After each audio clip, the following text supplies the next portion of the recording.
ఎందుకు అంటే విజయవాడ ప్రాంతం కానీ లేదా అమరావతి ప్రాంతం కానీ చంద్రబాబు నాయుడు గారు అక్కడ ఉంటున్నారు కాబట్టి ఆ ప్రాంతం మొలగదని చెప్పి అనుకున్నారా? లేదా గతంలో ఎప్పుడు మొలగలేదు అనేటువంటి ఎప్పుడు ఆ ప్రాంతానికి నీరు రాలేదని చెప్పి ఎప్పుడైనా ఊహించారా?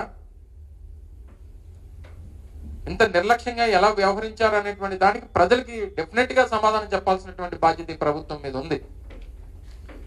ముఖ్యంగా మీకు అంటే ఈ ప్రభుత్వంలో ఉన్నటువంటి ప్రముఖ అధికారులు, రెవెన్యూకి సంబంధించినటువంటి ప్రిన్సిపల్ సెక్రటరీ కానీ లేదా దానికి సంబంధించినటువంటి ఇరిగేషన్ డిపార్ట్మెంట్కి సంబంధించినటువంటి డిఈ గారు కానీ లేదా సంబంధించినటువంటి ఆ జిల్లా కలెక్టర్ గారు కానీ చెప్పినటువంటి విషయాల్ని ఒకసారి మీకు వారు మాట్లాడినటువంటి మాటలను ప్లే చేసి వినిపిస్తాను. ఒకసారి మీరు అందరూ కూడా మీ ద్వారా ప్రజలు వారు ఏ మాటలు చెప్పారో, వీరు ఏ రకంగా స్పందించారో అనేటువంటి దానికి, ఈ ప్రభుత్వం ఏ రకంగా స్పందించినటువంటి దానికి ఒక ఉదాహరణ తెలుస్తుంది అనేటువంటి ఉద్దేశంతో మీ ముందుకి వారు మాట్లాడినటువంటి మాటలన్నింటినీ కూడా ఒకసారి మీ ముందు ప్లే చేస్తారు. ఒక రోజు ముందు దీంట్లో వస్తుంది అనేది మాకు తెలిసింది. అంటే అప్రమత్తం ఉన్నారు టు సమ్ ఎక్స్టెంట్. వాళ్ళకి మనము కొంతవరకు ఒక మన అడ్మినిస్ట్రేషన్ కి మాత్రం ఇది అప్రమత్తం చేయడం జరిగింది. కానీ ఇప్పుడు ఇష్యూ ఏమిటంటే మనం ఎంత 2 lakh కంటే ఎక్కువ ఫ్యామిలీస్ కోసం మాట్లాడుతున్నాం. నా అట్ ఎనీ రేట్ ఇవాక్యుయేషన్ చేయాలన్నా సపోజ్ మనకి ఇది తెలుస్తుంది అయితే ఇప్పుడు మోర్ దెన్ 24 hours బిఫోర్ మనం చెప్పలేము. ఇలాంటి సిచ్యువేషన్ లో ఇంత పెద్ద మొత్తంలో ప్రజల్ని తరలించడం ఎంతవరకు పాసిబుల్ అనేది కూడా మనం చూసుకోవాలి. వాటర్ వదిలిన తర్వాత ఇది సిటీలోకి వెళ్తున్న తర్వాత మెకానిజం అలర్ట్ చేశారా సార్? గవర్నమెంట్ చెప్పారా ఈ వాటర్ వస్తున్నారు చెప్పారు? ఇప్పుడు ఏ టైంలో అలర్ట్ చేశారు సార్? మేము శనివారం మా ఈ గారు ఎస్సీ గారు కలెక్టర్ వాళ్ళకి అందరికి చెప్పాను. నేను కూడా ఎంఆర్ఓ వాళ్ళకి ఫోన్ చేసి చెప్పాను శనివారమే. ఇలా ఏ టైంలో చెప్పంటారు సార్?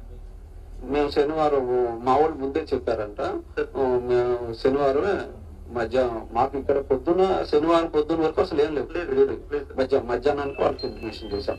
మేము సాయంత్రం ఆపరేట్ చేస్తాం అండ్ అలర్ట్ చేయండి అని. శనివారం మధ్యాహ్నానికి మీరు ఒక అలర్ట్ అనేటువంటిది ఇక్కడ నుంచి ఆపరేట్ చేస్తాం. నేను కూడా డైరెక్ట్ గా ఎంఆర్ఓకి అందరు ఫోన్ చేసి చెప్పాను. శనివారం మధ్యాహ్నం తర్వాత మీకు అర్థమైపోయింది ఫ్లడ్ వస్తుంది అనేటువంటిది వస్తుంది, ఓపెన్ చేయాల్సి వస్తుందని ముందే చెప్పాం. అంత పైన క్యాచ్మెంట్ ఏరియా నుంచి అంత వచ్చేస్తుందని కానీ దానికి అది గండి పడిపోతుందని కానీ, because they're using the regulator Krishna నదిలోకి నీళ్ళు వదలటానికి 15,000 క్యూసెక్స్ కెపాసిటీతో బుడమేరు ఛానల్ కృష్ణా నదిలోకి వెళ్తుంటది. సో 40,000 క్యూసెక్స్ వచ్చేసినాయంటే ఒకేసారి. సో ఆ ఛానల్ సరిపోలేదు. సో ఆ గండి కొట్టేసి రెండు వైపుల నుంచి మాకు నీళ్ళు వచ్చేసరికి it was very difficult to handle and it was unforeseen అండి. It was not because that we could not alert or anything. మాకే అలర్ట్ లేదు. ఇది ఇంత నిర్లక్ష్యంగా ప్రభుత్వం వ్యవహరించింది అనేటువంటి దానికి వీరందరూ కూడా ప్రభుత్వ అధికారులే కదా, వివిధ హోదాల్లో ఉన్నతమైనటువంటి స్థానాల్లో ఉన్నటువంటి ప్రభుత్వ అధికారులు. రెవెన్యూ డిపార్ట్మెంట్ కి సంబంధించినటువంటి ప్రిన్సిపల్ సెక్రటరీ వారు చెప్పేటువంటి మాట ఏంటంటే, మాకు ముందుగానే తెలుసు కానీ 2 లక్షల కుటుంబాలని మేము తరలించడం ఇది సాధ్యమా కాదా అనేటువంటి దాంట్లో అసలు ఇది పాసిబుల్లా కాదా అనేటువంటి ఉద్దేశంతో వదిలేసామని చెప్పి చెప్తున్నటువంటి మాట. ఒకవేళ చెప్తే ఎక్కడ ప్రజలు పానిక్ అయిపోతారని చెప్పి మేము చెప్పలేదని చెప్పి మాట్లాడుతూ ఉన్నారు. ఇది ఎక్కడో పోనీ కొండల మధ్య లేకపోతే సహాయం అందించేటువంటి దానికి అవకాశం లేనటువంటి ప్రాంతాల్లో లేదా సెల్ ఫోన్లు సిగ్నల్ లేనటువంటి ప్రాంతాల్లో లేదా మనం వెళ్ళి వాళ్ళని కాపాడి తీసుకొచ్చేటువంటి దానికి అవకాశం లేనటువంటి ప్రాంతాలు అయితే సరే వారు చెప్పిన దానికి అది సరే సాధ్యపడదేమో, అవకాశం లేదేమో అని చెప్పి చెప్పుకోవడానికి. విజయవాడ నడిబొట్టున జరిగిందండి. విజయవాడ పరిసర ప్రాంతాల్లో నాకు తెలిసి కొన్ని వందల ఫంక్షన్ హాల్స్,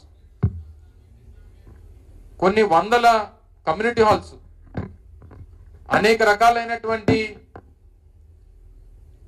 కళ్యాణ మండపాలు, హోటల్స్ కొన్ని వందలు ఉన్నాయి.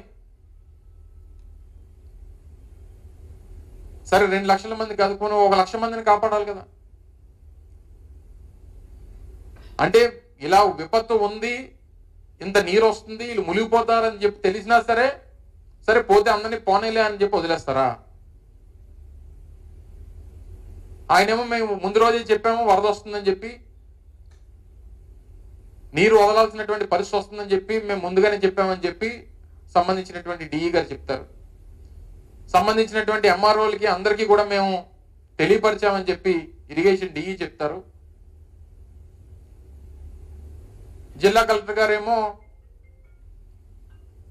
మాకు సంబంధించినటువంటి ఏ రకమైనటువంటి అలర్ట్ మాకు లేదని చెప్పి జిల్లా కలెక్టర్ గారు చెప్తారు. ఏంటిది ఈ కోఆర్డినేషన్ లేకపోవడం ఏంటి? ఇంత పెద్ద ఎత్తున వరద వచ్చి ఇన్ని వేల క్యూసెక్లు నీరు వస్తున్నటువంటి సందర్భంలో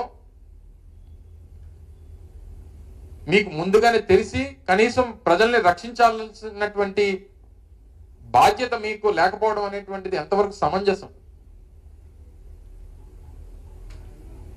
ఏదైనా తెలియక ఎవరన్నా ప్రాణాలు పోతేనో,